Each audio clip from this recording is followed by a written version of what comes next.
Now this morning, the Eversource Hartford Marathon is inching closer, and as athletes prepare for the big race, they're also bracing for some changes this year because of COVID. Channel 3 Eyewitness News reporter Aya Galal is live at Rentschler Field this morning, where a kickoff event is being held today. Good morning, Aya.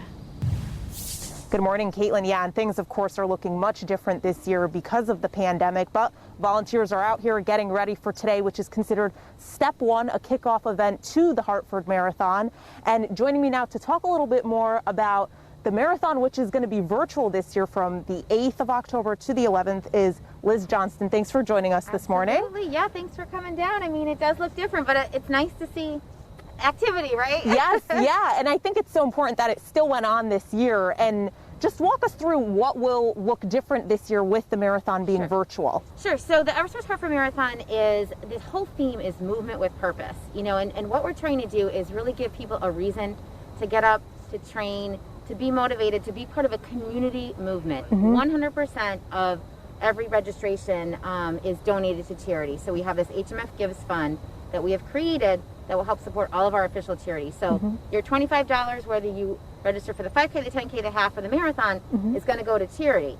And then through the partnerships of Eversource and our other partners and sponsors, every participant still gets a commemorative race shirt, they get a finisher medal, and they get to have a lot of digital experiences. So we do like a running playlist that our normally our DJs are out and pumping music on the course.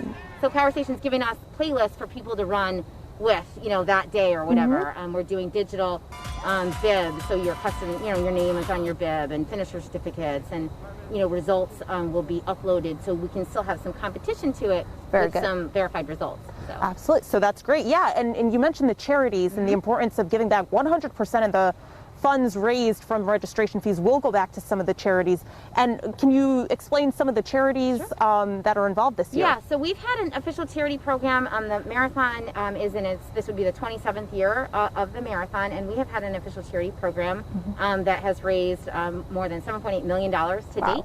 So this year the focus is on these 20 official charities. It's all about their local benefits. So there are so many urgent local needs happening in different communities right now. So we have a variety of charities. So if somebody said, I want to run for Connecticut Children's Medical Center, they can run for that. They want to run for a hunger group, they can run for that. So they can choose what they want to run for, or we can just kind of divvy it all up for them. So this program gives us a lot of community connections and really benefits right here in the area. That's great to see, and especially now more than ever before with the pandemic. Liz, thank you so much for joining us. Thanks we for being appreciate here. it. Thank you. Yeah, and so we'll be out here all morning long chatting with some of the athletes, some of the organizers as well, but racers will be able to pick up their bibs, and we'll have much more coming up in our next half hour. Live at Rentschler Field in East Hartford, Aya Galal, Channel 3 Eyewitness News.